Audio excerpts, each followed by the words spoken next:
आज last date of campaign है Ludhiana waste bypoll का, जिसमें पोलिंग होगी 19 जून को।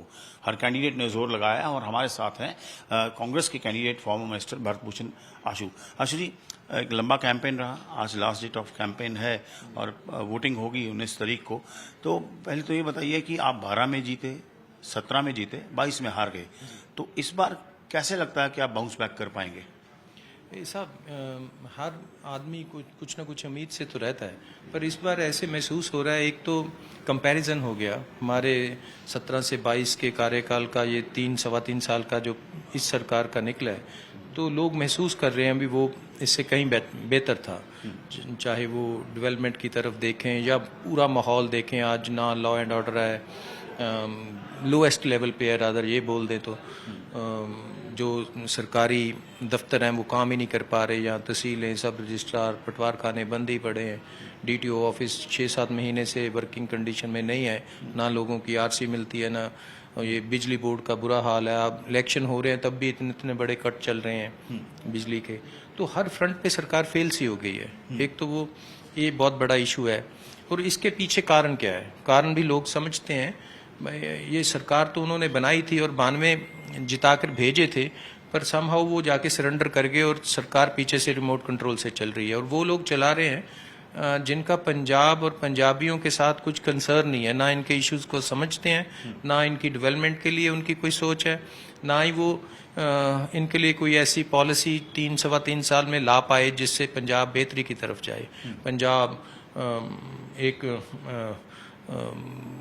फाइनेंशियल कंडीशन में ऐसी में पहुंच चुका है भी कभी भी यहाँ फाइनेंशियल इमरजेंसी जैसे हालात हो सकते हैं। तो इन हालातों में ये पढ़ी लिखी कंस्टिट्यूएंसी है, जब वो देखती है तो एक उनके अंदर जो भावना है ना, वो हम जाते हैं लोगों के साथ मिलते हैं तो वो महसूस करते हैं, तो उससे हमें लगता है भी इलेक्शन अच्छा रहेगा।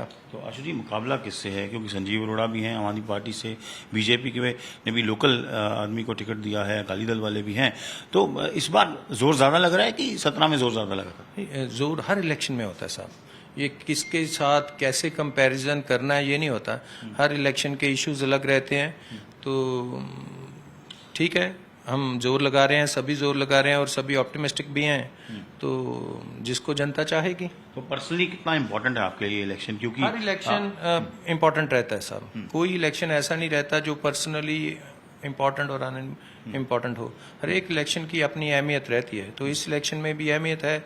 इस इलेक्शन में जहां हम लोग चाहेंगे भी हम जीते, साथ साथ में लोग ये भी चाहते हैं पंजाब जीते, पंजाबियत जीते, क्योंकि आज कहीं ना कहीं पंजाब कहीं से और से चल रहा है, पंजाबी ये समझ रहे हैं।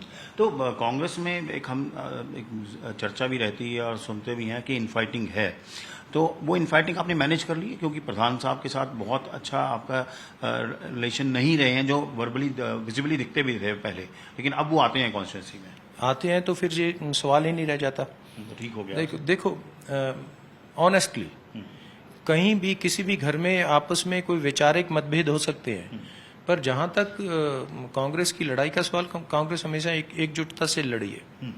क्योंकि 22 में हमने देखा आशु जी, आप कैबिनेट में रहे, कि इन फाइटिंग का जो कॉस्ट पे किया कांग्रेस ने, तो आगे भी इलेक्शन आएगा 27 में, तो आपको लगता है इसको करेक्शनल करने की जरूरत है? तब महत्वाकांक्षा की लड़ाई थी, अभी तो कोई ऐसी लड़ाई नहीं है, कोई सरकार बनने नहीं वाली और कोई किसी पोस्ट के ऊपर किसी की नजर नहीं है, तो ऐसा कुछ भी नहीं है। हाँ, थोड़ा बहुत यार वैचारिक रहता है, वो किसी भी डेमोक्रेटिक इंस्टीट्यूशन के लिए अच्छी बात भी है, हर कोई अपना विचार खुल के रखे, तो वो तो जो बहुमत फैसला लेकर होगा तो वही।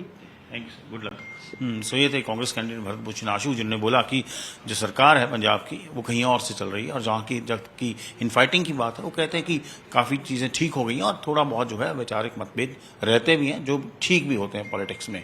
लुधियाना से कैमरा पर्सन गिरीश के साथ असीम बसी, आज तक।